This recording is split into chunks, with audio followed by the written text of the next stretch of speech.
Méthode pour isoler un terme dans une relation à partir d'une grandeur quotient pour exprimer le numérateur.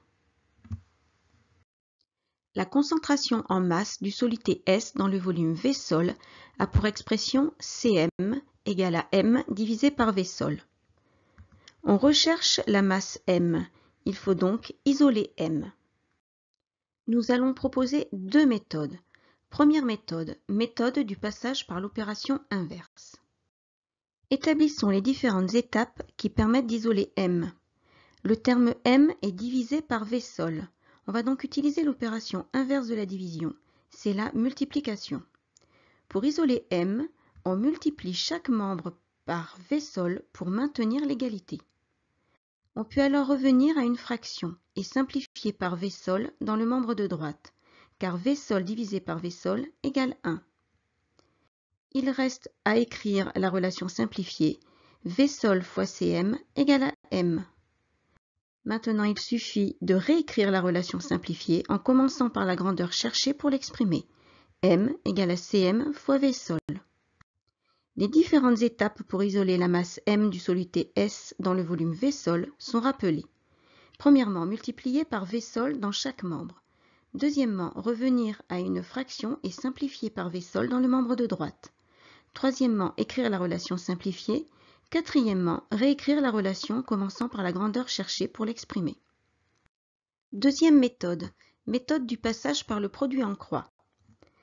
Quand A sur B est égal à C sur D, alors on peut dire que A fois D est égal à B fois C.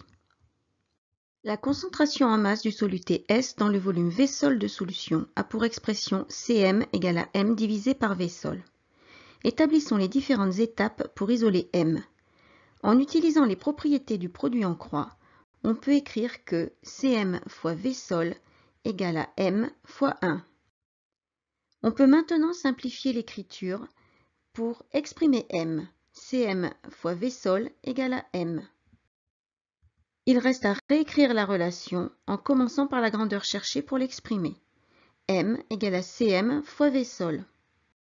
Les différentes étapes pour isoler la masse M de soluté S dans le volume V sol sont redonnées ici.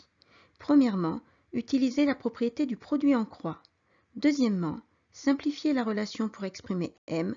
Troisièmement, réécrire la relation en commençant par la grandeur cherchée pour l'exprimer. À vous d'essayer.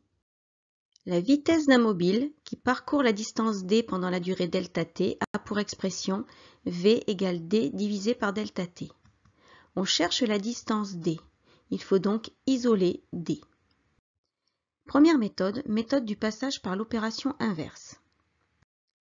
Pour isoler d dans la relation V égale d sur ΔT, il faut, premièrement, multiplier par ΔT dans chaque membre.